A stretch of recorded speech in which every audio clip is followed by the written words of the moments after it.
This is the 1st of November, 1994. Today is my first day of writing the new Star Wars series. I took my kids to school this morning. My oldest daughter was sick all night. I got no sleep whatsoever. This is my life. This is the hole I live in, a cave I hibernated. I have beautiful, pristine yellow tablets, ready to go. Nice fresh blocks of pencils. I'm all set. All I need is an idea.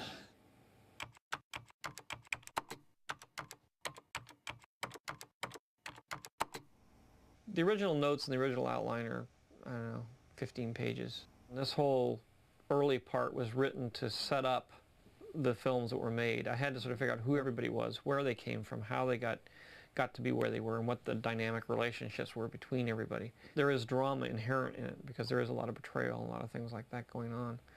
But a lot of the subtleties of the story and the intricate weaving of themes and everything hasn't really been done at all. This book was put together when I was, actually I was writing, I think I wrote graffiti in this book actually. I wrote graffiti and all of Star Wars in this book.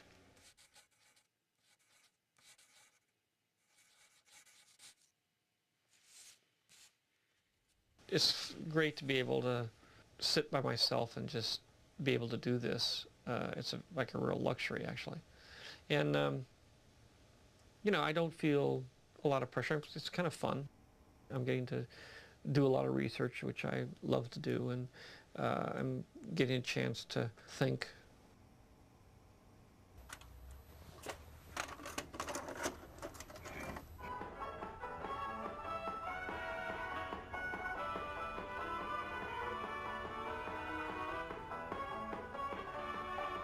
How did I do that?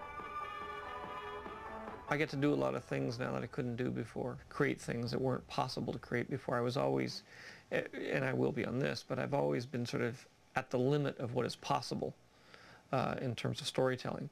Things have advanced so far in the last 20 years in terms of your ability to portray things on the screen that were just literally impossible before.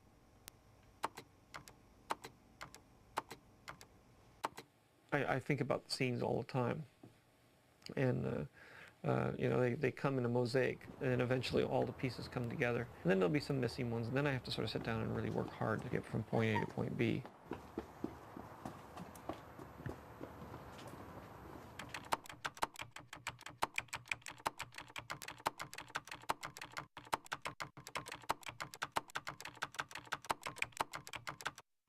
My oldest daughter was born during Jedi. Since then, I slowed down quite a bit, and I focused more on my family.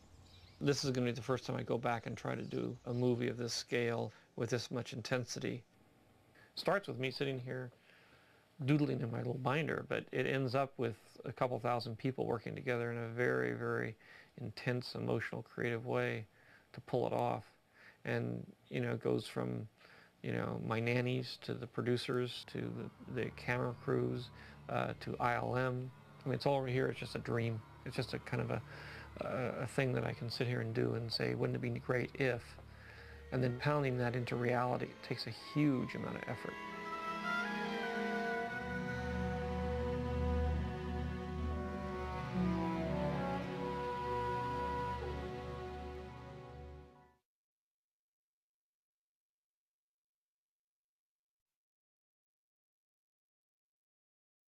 You know, the interesting part for me is, you know, I started all by myself. And then almost immediately, within about 3 or 4 months of starting to write the scripts, I brought in Doug and a few of the other designers. And then we, you know, there's a little group, and then we started building that little group that's the design group from the attic. And we've worked for 2.5 years together.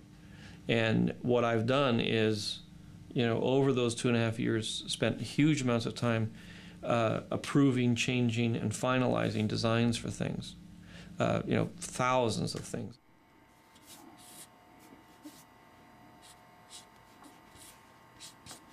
Fine art was very important, especially to the Queens people. and they really appreciate it. You can tell in their architecture, their sculpture, and their clothing, and so forth. And in episode 1, that element naturally carries over to their hardware or their vehicles. I grew up on certain types of science fiction films. I was a big science fiction fanatic as a kid. But when I saw Star Wars, I was really blown away, but I was actually kind of like, there are certain things that I didn't like about it. But the great thing was I went home and I kind of drew, my version of the X-Wing. I'd make this cockpit about a quarter of the size that it is, and I'd stick it back here. And then I'd take the engine part and I'd sort of cut this part off right here. I started with a staff of 2, and we were given a huge list of vehicles, creatures, environments, and whatnot to design. And it was just a matter of sitting down and trying to comprehend, where to start first, and then how to design something that will live up to the expectations of everybody that's going to see this film. George is very reactive, and he likes to kind of see things. And he basically just said, I need single-person fighters and shuttles and so forth. So just like a small shuttle type thing? No, I don't know what it is. Don't ask me those technical questions. Okay. It's neat, that's all. My decisions on what is aesthetically pleasing is really hard to nail down, because what I like is, obviously going to be different from what somebody else likes. It's a matter of getting in sync with George, and I hope that I've kind of gotten in sync with George on this film.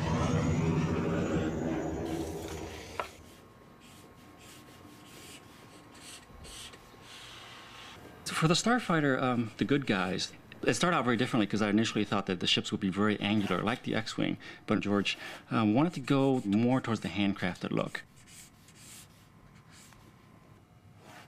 George would come in every Friday for our weekly meetings, and it was very difficult sometimes because we spent a lot of time and energy to draw beautiful drawings, and we put them up on the wall, and George will dismiss these designs very quickly. And it took me a while to get used to it, because one of our first couple of meetings I would put up a wall full of designs, and he would look at it literally after 10 seconds and say, I like this one, this one, this one. Episodes 4, 5, and 6 kind of had the industrial mentality in terms of spaceships were punched out. They were kind of like plastic materials. Things were kind of mass-produced. It kind of happened with the industrial design in the United States. We had, an era in the 20s and 30s where things were more romantic and the craftsmen were the king. But then slowly, as the Industrial Revolution took over, machinery and mass production became the norm. I'm not quite sure if this is George's take, but for me, when that pattern clicked, everything made sense in terms of designing for this film.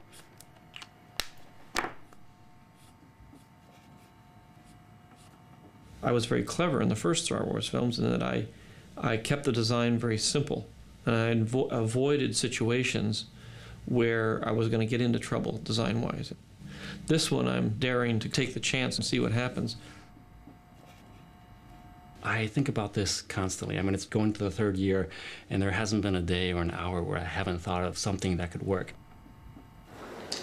On the Starfighter alone, we went through easily 3 dozen drawings. Hello. Good morning. Good morning. Good morning. That's only one vehicle in a world populated by many vehicles, many creatures, everything. For weathering, to see if this is the right amount, too much, not enough, what their general reaction is.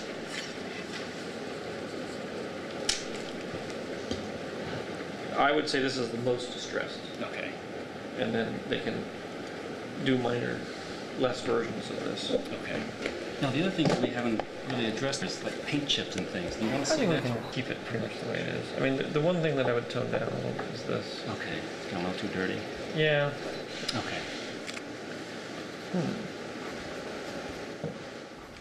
The whole point of this is what works for the story. It could be the coolest thing, but if people don't know what it is or how it works in 5 seconds, it doesn't matter.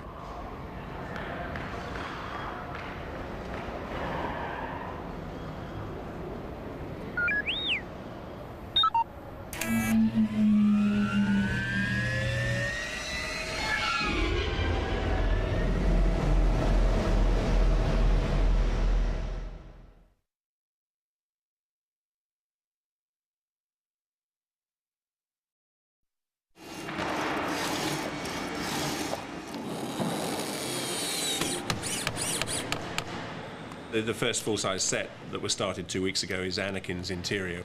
I think that'll be the first set that George will see in about 5 or 6 weeks' time. This is the reworkings of Anakin's with an entranceway into there. Yeah. Added an extra little alcove on this side and the doorway straight out. It should feel small. So definitely bring the ceiling down. Yeah, I would bring the whole thing down and make it, you know, kind of a little bubble-ish.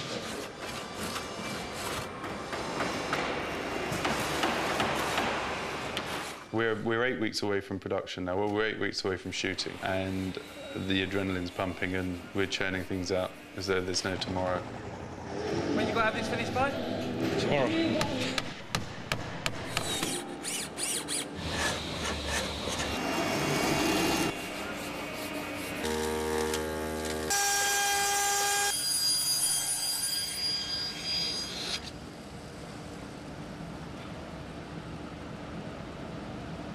You'll need to bend the tube there and the intermediate one in here. Yes. Rake up here, we're going to put a decking up here. Yeah.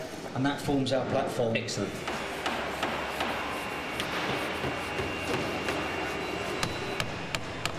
Anakin's Hub was quite an interesting one because obviously it was back in Tatooine and George wanted it to have a certain feel, the homestead from Star Wars.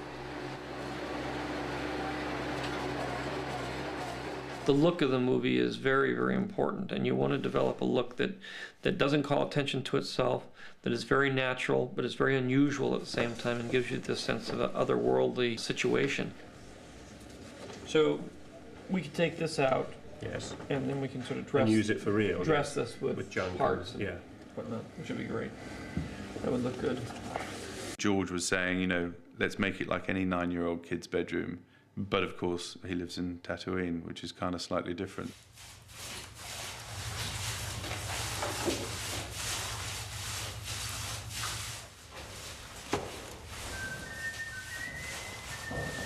Now, if you don't mind, I'd just like to wander around a couple of the sets. Yep, we're ready. Okay. We are.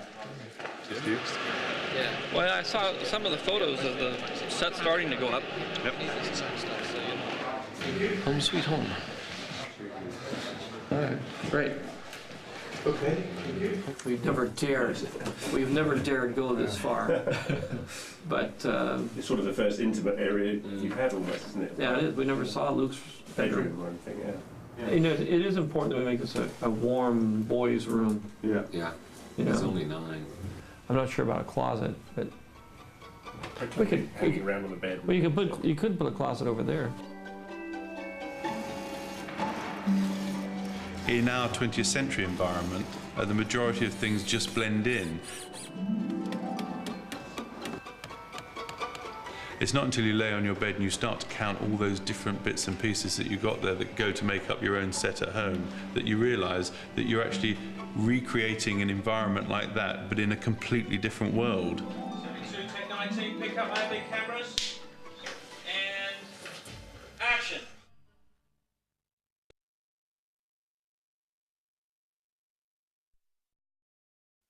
Well, I'd like to introduce you to Ty Teager, who's our prop master. Hi. And an integral part of our team with all the boys that we've got working here. Probably the best bunch of hooligans I've ever worked with in my life. Thank you very much. You're very welcome. You're a darling. So, this is kind of our prop store. These came out of mainframe computers, which we'll either use as dressing or incorporate into something else. And in fact, already we've sort of taken half of them and put them in the panels in Anakin's room. All of this will be things that will be used in the Tatooine street, in the markets for displaying fruit and vegetables or whatever the guys might be selling. And we've just let the boys have their head and say, look, you know, imagine that you're going to be selling something down in Covent Garden, but it's not, it's the Tatooine street. I think these are gaskets, aren't they? Yeah, those are gaskets. Yeah. That's an aerial off a fighter aeroplane. Held together with lots of very strong glue. Yep. Very strong, believe it or not. I mean, the only way you can actually realise what to do is by getting the boys here to actually come up with ideas.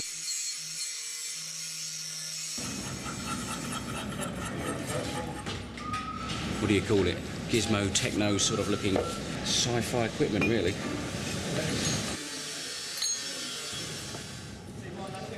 It's boys in paradise, really. Yes, yeah, doing all boys stuff. Film. It's a boys' film. Unless, of course, we were women, and then it would be women doing a boys' film. I feel like I'm in some guerrilla army polishing guns.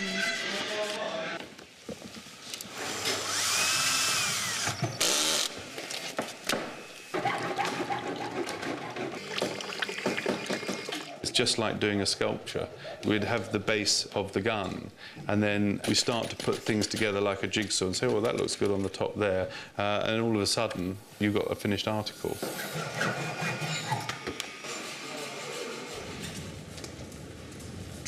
You know, when George comes over, we have everything nicely laid out, rather than saying, oh, there's a bit over here, George, there's a bit over there, there's a bit over there, because he wants to be able to see it in its nicest possible way. Yeah, it's like having an exhibition every time he comes over. That's a very good way of putting it, yeah. Attachment for when he fires the cable. So what we're thinking of doing is making these out of a cast, which actually fit onto the gun, which you can then take off the fire. Perfect. So that'll be on there, and then bang.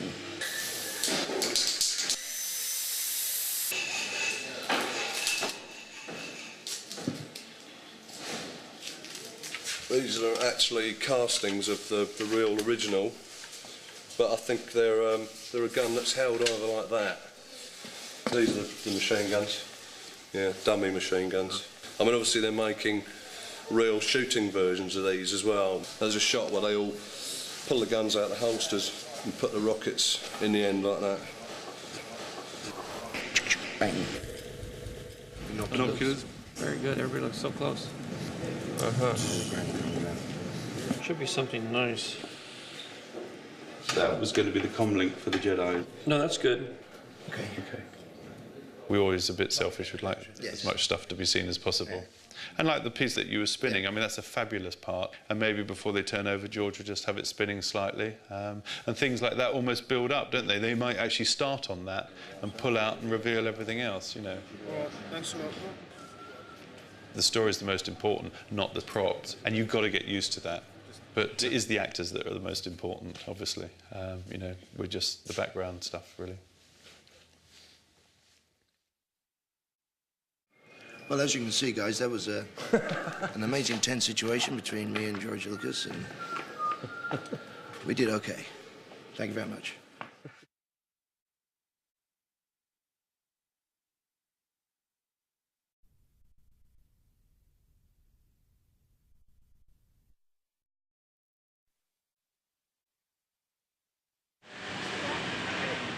I think he's fun. Does he speak?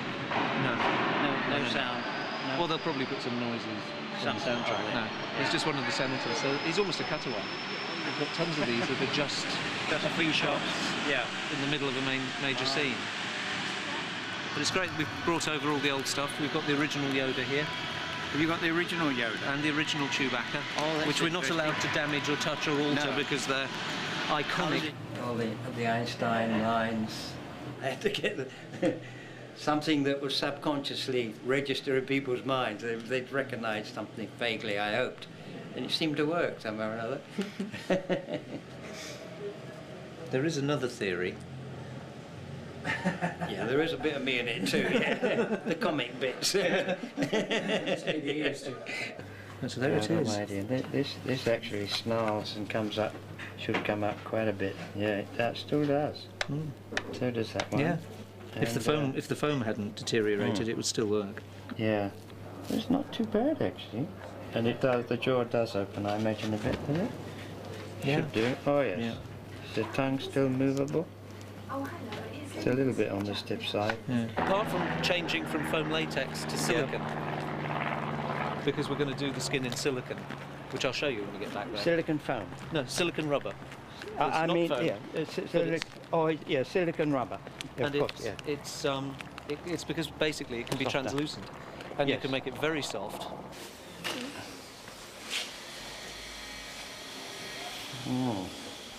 Even the eyelids. Can you make the left eyelids, make them blink and the right eyebrow go up at the same time? I told you it was tough.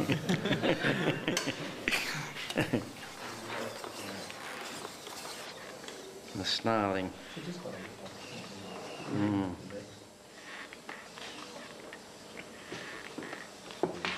No, that's very good indeed. My goodness, that's great. All radio control. Lovely. Creature shop? We're doing frogs, alien frogs for particular scenes. Everyone's done a frog. This is a creature film, isn't it? Right? One or two, yes. Sometimes something wrong about certain heads, but we've got one of them. I don't know. Well, you've put them in the back room because what I've seen now, it's all got something, some character in it. So, Stuart, we thought that we should do something to mark your visit. This is for you. My goodness.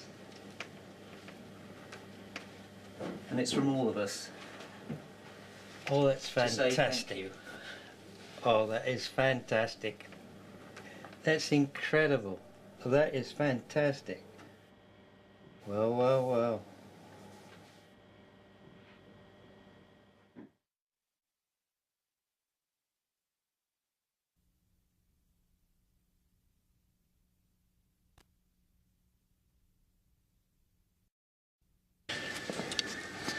Okay, come forward a bit. Yeah. Okay, when you ready? Ready. Okay. Action.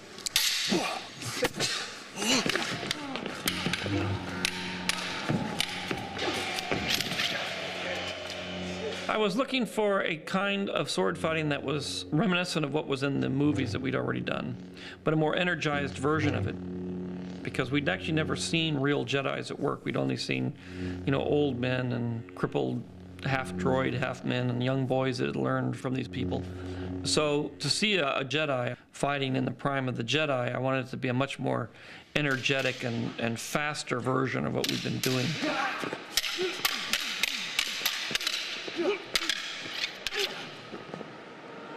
I'm Nick Gillard, I'm the stunt coordinator. When I was 12, I was sent to military school, which I hated, so I left and ran away to the circus. I got on the stunt register when I was 18. If you get caught on your toes, just step back and then go in. Just try that. Okay. Yeah, that's it. Yeah. There's no room for error in any of the fights.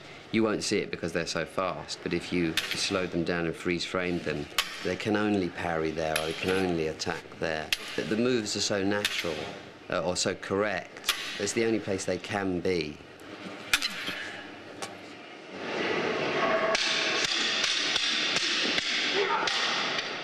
Since they had chosen such a short-range weapon, they would have to be so good if they're up against ray guns and lasers. So they would have studied every great sword fighting style and come up with a kind of mixture of kendo and samurai and every sword style there's ever been, and a bit of tennis and a bit of tree chopping, everything that you could swing at. You can clock it super fast, right, like that. So as he comes in there, you go. Well, that's good because we've never done that one before. Yeah.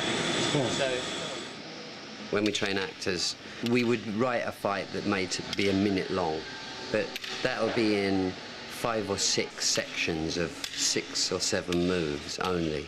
So then we just go through really very slowly and then just start picking up the pace.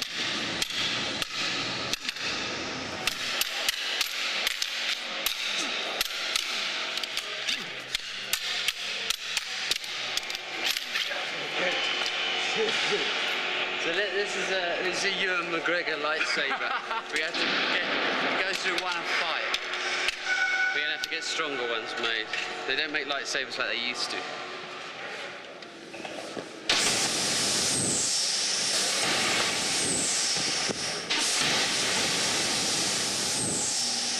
We shot a test fight to set this style, this sort of Jedi style. I wrote it very much like a game of chess played at 1,000 miles an hour. And every single move is a check. There's only one way out of it.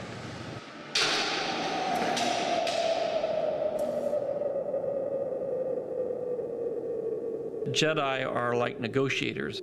They aren't people that go out and blow up planets. They aren't people that shoot down things. They're more of a one-to-one combat type. So I just want the form of fighting and the role of the Jedi Knight to be special and more spiritual and more intellectual than just a fighter or a superhero or something like that.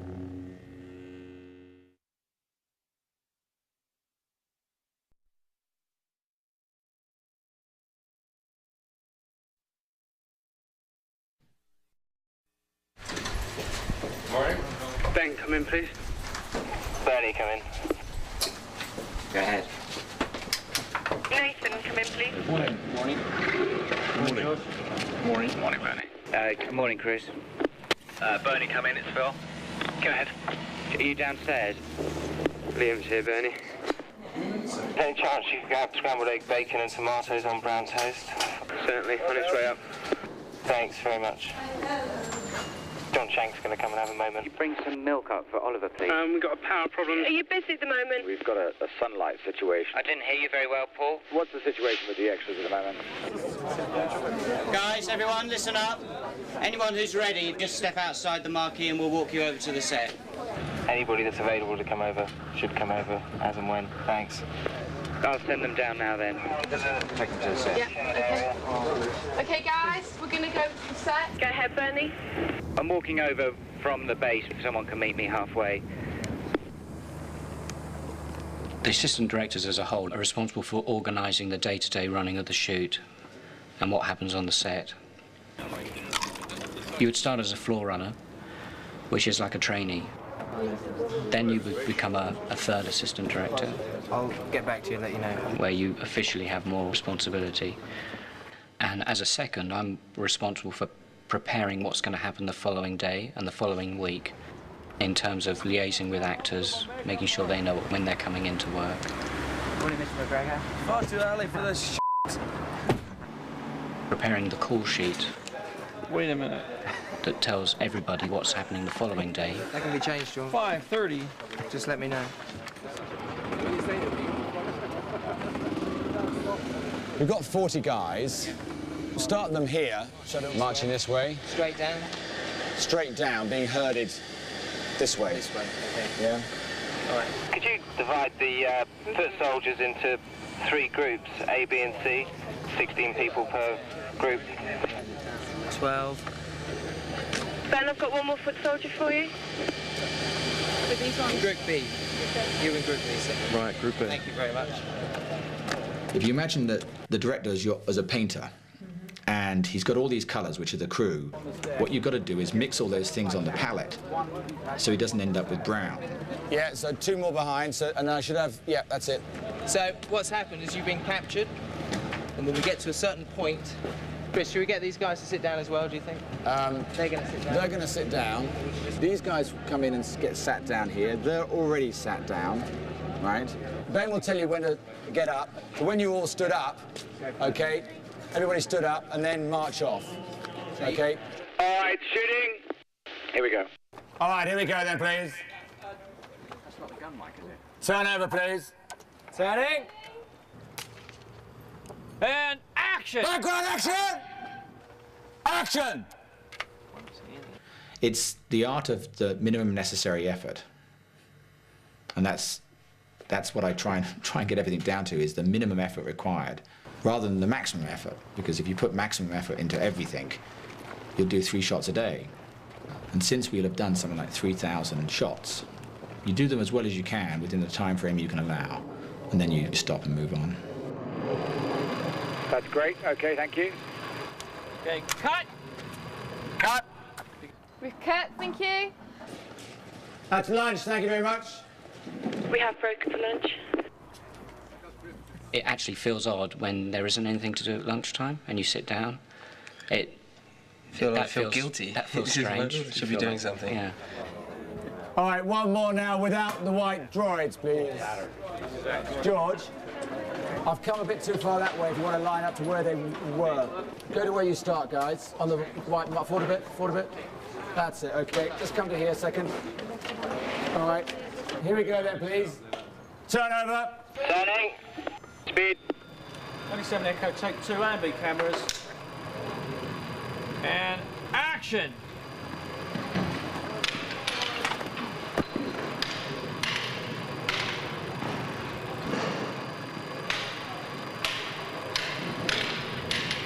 Okay, cut. Cut it.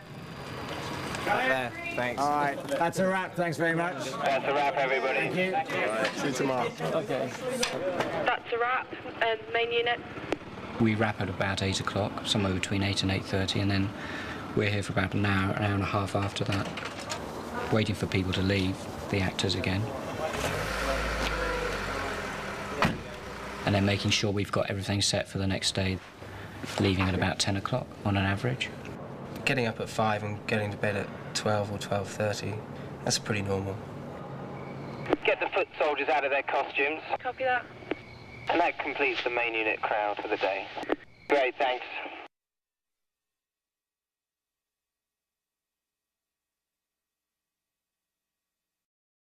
Hi, my name is Cameron Finley. I'm 7 years old. I'll be 8 on August 30th. Hi, my name is Devin Michael, and I'm 9 years old. Hi, I'm Michael Morano, and I'm 8.5. Hi, my name is Jake Lloyd, and I'm 7 years old. Hi, my name is Justin Burfield, and I'm 9.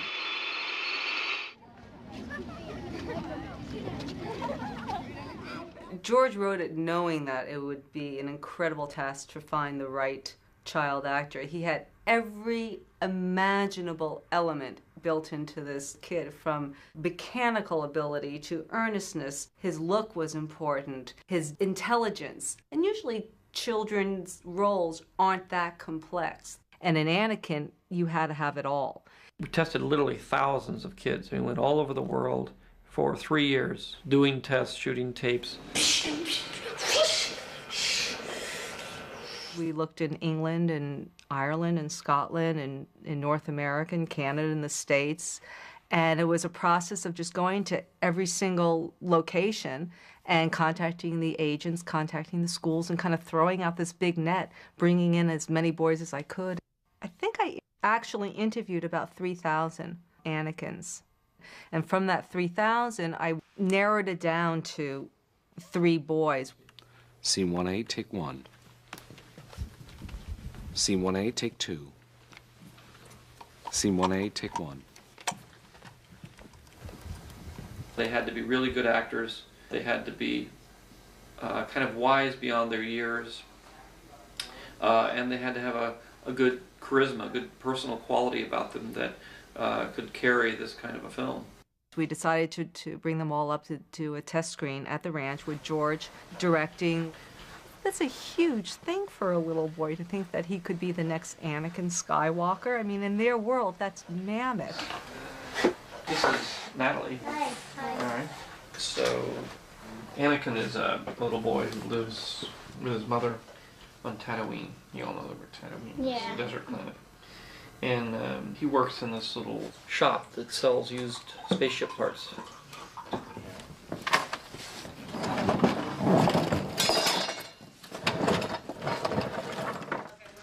There's very few children who can actually act because acting is experience, and kids have limited experience.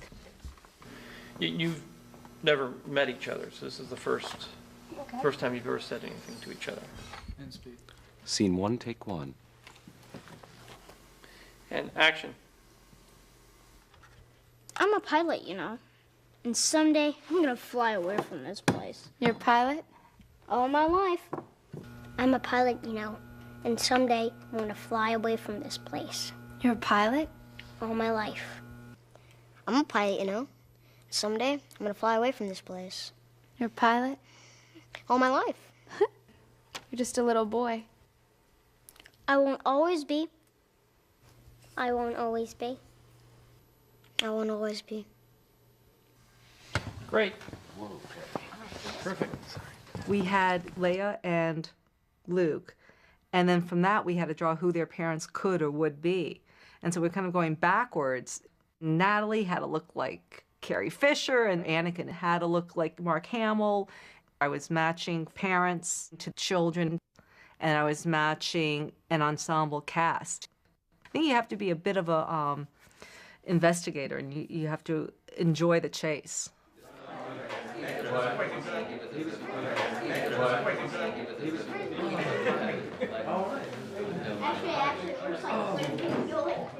I'll start with me. I'm Rick. I'm the producer. Ewan McGregor, Obi-Wan Kenobi. I'm George. I'm responsible for all of this. I'm Jake, and I'm playing Anakin Skywalker. Everyone came to the table equal, and everyone had an equal shot at it. It's just who's right for the role, and that was the only qualifier that I had to work within. One of the most important things in this particular character is that he is a wonderfully nice boy. And then there's this very intuitive kind of gut feel you get about that's the one. With Jake, I just got that feeling. I'm a pilot, you know, and someday I'm gonna fly away from this place.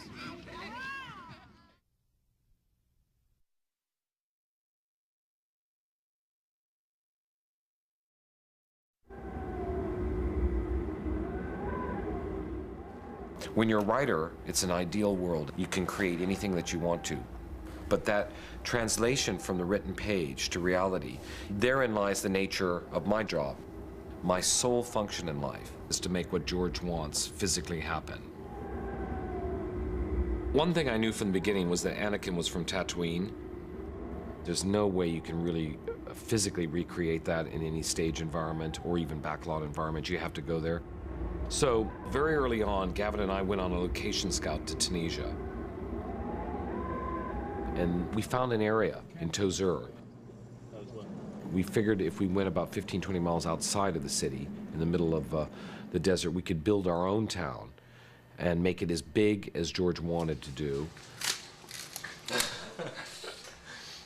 Okay, so these are all the pieces we get to play with. We could use that as the cafe, and just redress it, take that side. The questions would become is how much more do we need? We're talking about building this in Tozeur now, right? Yes.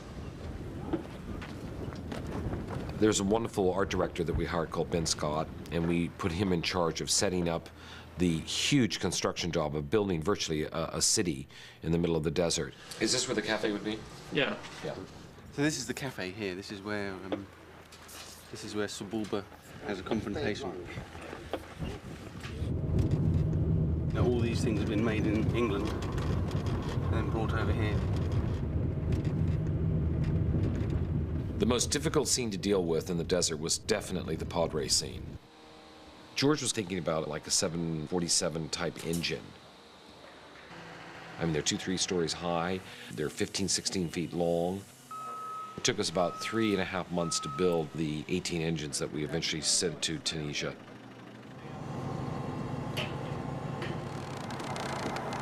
The movement of a crew to a location, it's like moving a small platoon across the desert. It's a campaign.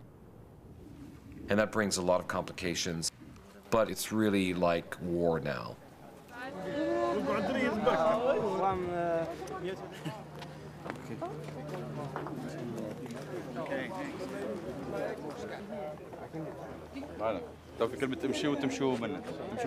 And turn over.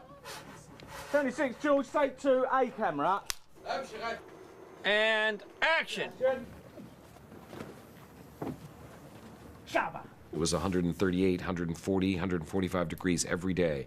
By 11 o'clock in the morning, you were so fried, you could barely think. By 1, you'd lost 3 or 4 pounds of weight. You feel like every bit of liquid in your body is boiling.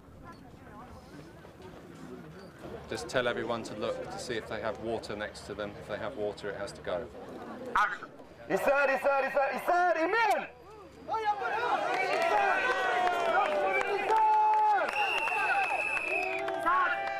We do not work on a normal level. We arrive and we shoot, and nothing stops us shooting, no matter what the natural disaster that hits us.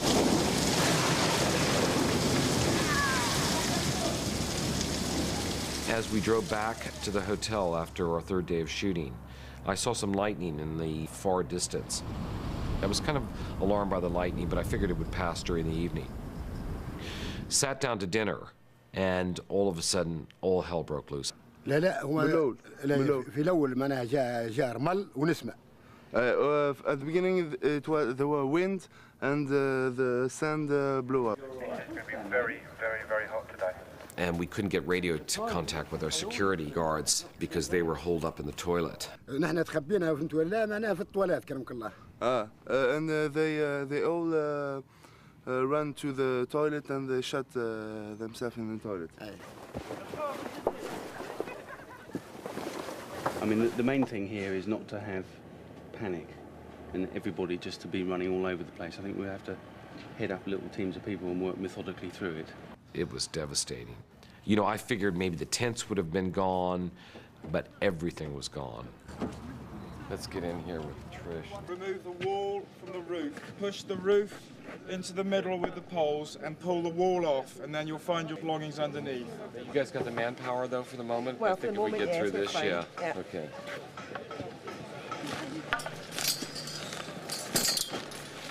Liam's wig, how's that? They're working on it. They're still finding bits and pieces. All right. Their moustaches and stuff. It's only one piece. No, it's not. Do you think? The engines, look at that. That is grim. Is it okay? We have Anakin, the little boy. These are his engines, which play the most crucial part in the movie. Right. They're split in two, which doesn't look good. Yeah, this is heartbreaking. It is heartbreaking. All right, I think, you know, again, if we push this back to the end, I mean, if we can live with Anakin working on one engine, we've got the replacement pod, which is in good shape. This is pretty good shape. There's a little battering, but nothing that can't be fixed up. This piece we can actually crack. George was totally calm about the storm. The same thing had happened to him on the first Star Wars film. I say it's good luck. It is good luck. It happened last time, and it happened this time. Almost, it's like reliving it. Either you give up and you say, oh, let's go back to bed, and you panic. The only real thing you can do is just try and get people to rally around the task at hand. Luckily, we had this one set that we could still continue to shoot on. Pushing the pod race to the very end of the schedule, we never lost a beat after that, and we walked out of Tunisia the exact day that we were supposed to.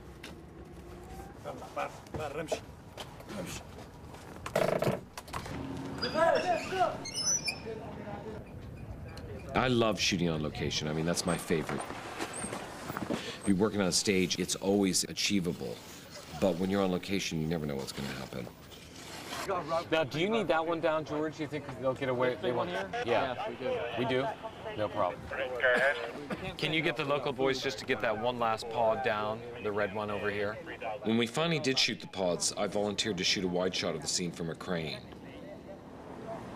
One of the things that I could see that was so wonderful was not only all of our pods rebuilt, but beyond that sand dune was our whole base camp, which had been completely rebuilt. And to see it all working, seeing the second unit about a half a mile away actually shooting, seeing the first unit prepping for our biggest scene in the movie, it was joy. It was pure bliss. I'd hit the mountaintop. Perfect day.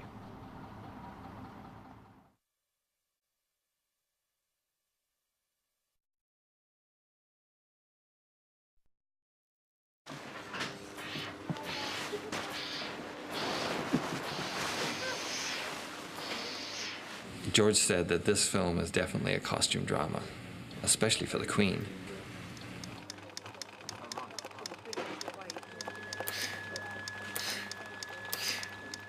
We looked all over to find inspiration for our costumes. And, I mean, Mongolia and Tibet and just everywhere. Okay, some suggestions for some of those new costumes. Ooh, this is in the right direction. Okay. If you could make that line more like this. I am nervous about all of the costumes actually working. I was paranoid until I went to London and discovered what a real costume designer does. The baton has passed to her. What was drawn now has to be made real. She's going to make it happen. Say 2 meters in the yellow going to pink. Would that be? Okay.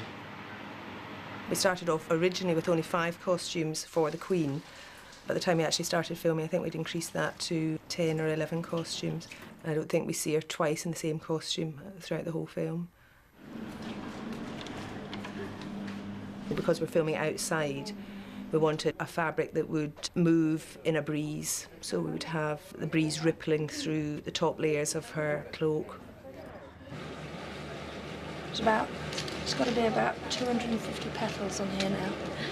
And it'll probably be about a total of a couple of days shooting. So we do all this work, and it's only for about 2 days. But is this part of the coat, I think, that I've made red? I think that would be safer being part of the underdress in a way. I very scrupulously avoided fashion in the first 3 movies. I got around it, I just avoided it. But I'm discovering more and more in this one.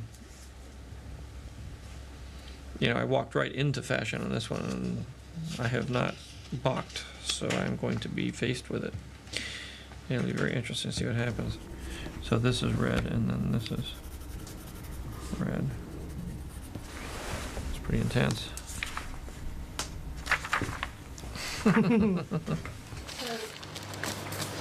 Now, the major change from talking to George last night, we'd quite like this dress to be an absolute cross-cut tube dress. Oh, right, without So that is a major, without any fullness, so it's quite slinky. But I think you quite like the idea of being able to see through it. Yes, well, it is lovely, isn't it? Yeah.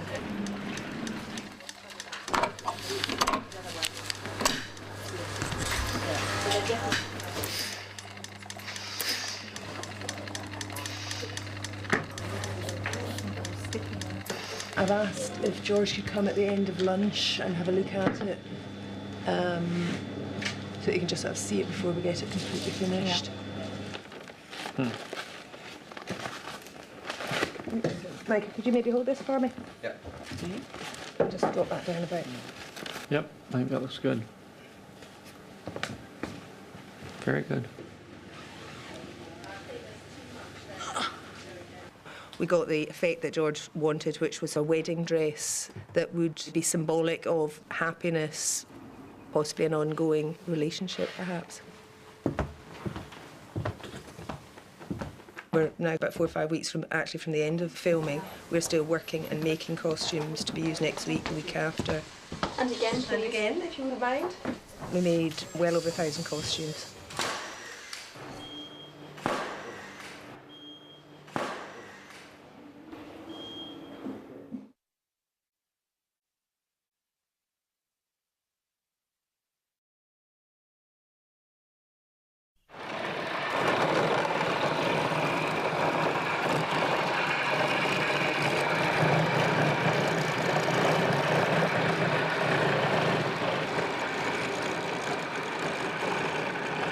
We needed an R2 that could actually go in very deep sand. We needed an R2 that could work in light sand. We needed a R2 that could go over door jams. But I think something in the fundamental design of that 3-legged character has always been a difficult process.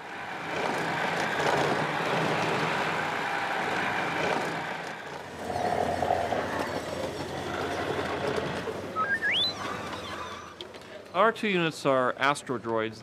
They're a spaceship mechanic that just goes along to fix the ship if it breaks down.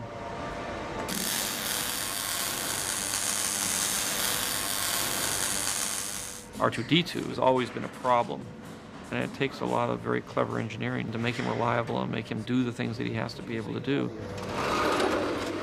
All we're doing is we're bringing him up to date inside, because when you look in here, it's amazing. It's a trip into the museum almost, because all this 20 years ago. We're also going to get the weight low. He was top heavy before, which I think caused him to tend to want to fall over quite easily. Yeah. So.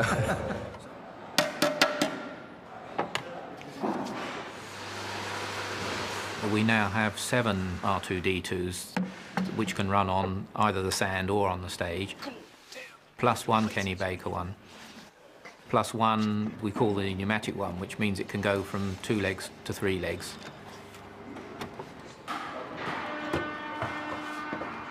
R2-D2 actually, loving little creature that he is, turned into quite a nightmare for us.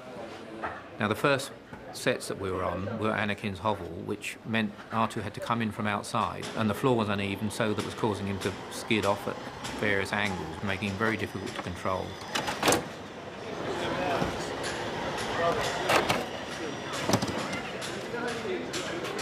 The sand was getting in the chains and just locking the motors up, and they were shearing shafts and gearboxes.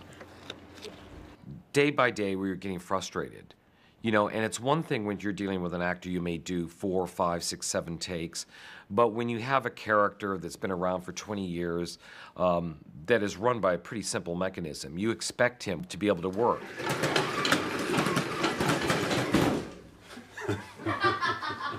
Cut. Cut. I have bad droid karma. On Jedi, the droids just were perfect. R2 could do anything. He was amazing.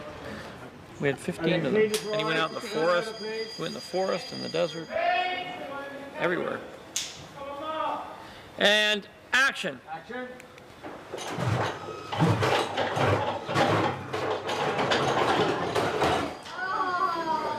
Cut. Cut. Yeah, I think we'll give up on this. Halfway through, George was pretty frustrated by having to wait around for R2. And it frustrated all of us because we'd spent so much effort and time and money trying to get him to be right. It was at that point where I said, okay, let's just do a huge event. Let's try and create the final R2, the R2 that can last forever. Okay. ILM did one version, and then our special effects department in England did another version. It wasn't a spare no expense experiment, but it was an experiment to see if 2 different groups of people could come up with some kind of mechanism to allow him to be a little bit more reliable. We got 2 wheelchair motors that could push 440 pounds and created the new one, the Uber R2.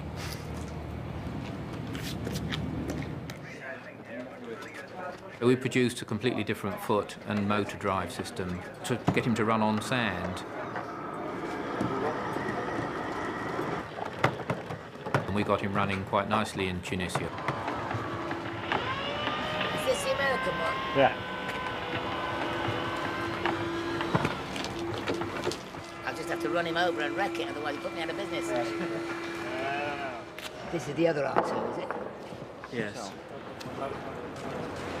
And they both, without consulting each other, came up with their own design, which was very similar. Finally, we have the definitive R2 who can do just about anything now. He can go through the sand, over door jams, he can move quickly, but sadly, life isn't perfect. We still have people who have to operate R2 by radio control.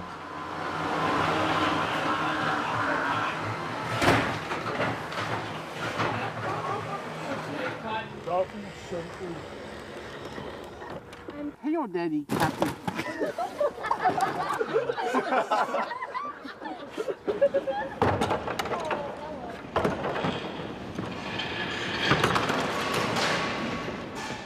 Cut. Cut.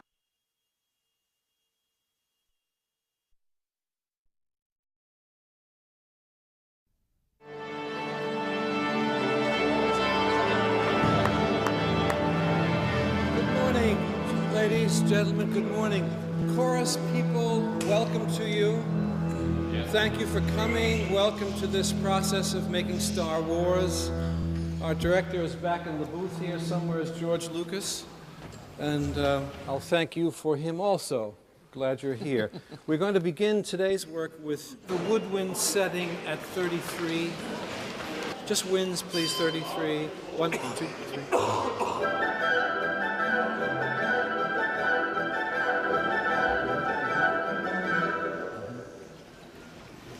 You know what I think I would like better if the contra plays first and third beat only, and short. Do it again, please, people. 1, 2, 3, 4. On the original films, I was looking for somebody who really understood classical movie scoring. And I was talking to Steve Spielberg about it, and he had worked with Johnny on Jaws and said, you know, this is the man for you. He's perfect. He really understands that medium. And once I worked with him on Star Wars, you know, I wouldn't have anybody else doing it. I've been uniquely fortunate to continue to accompany George on this great journey that he's on. which seems now to be a life's work journey. He probably rang me a year ago to tell me that the time was coming, that his script was going to be ready, and that he was about ready to shoot the film, and that the music would be needed by such and such a time in the calendar. And then I would get another phone call 2 or 3 months later, and he would fix a spotting date where we go in a dark room and talk about where the music is going to go and what it should do, etc. Then it goes from that into religioso force. Yeah. It just has to be something that kind of says, we're fighting back now. But I think we need to keep that kind of fighting back theme going to keep the energy up.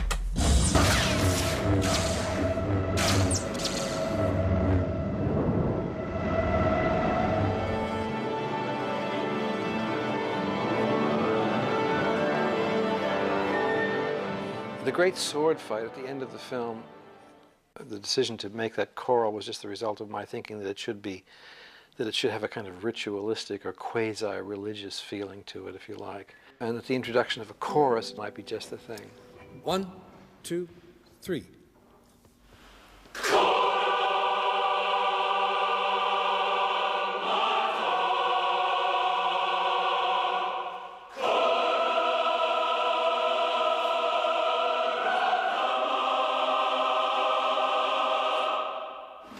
People, I think, always kora, ratama, all of that. I've chosen these Sanskrit words because of the quality of the vowels. Do it again, please. See how pure a choral sound you can get. Don't force it. So. That's better.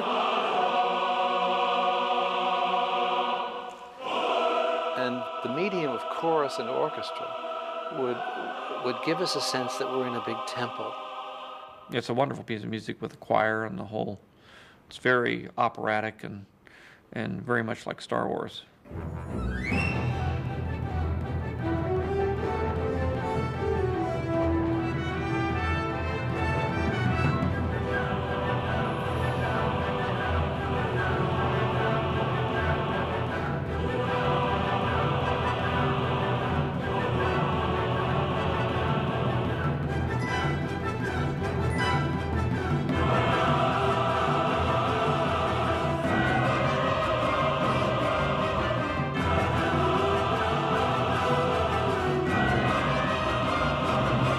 Johnny really understands movie music.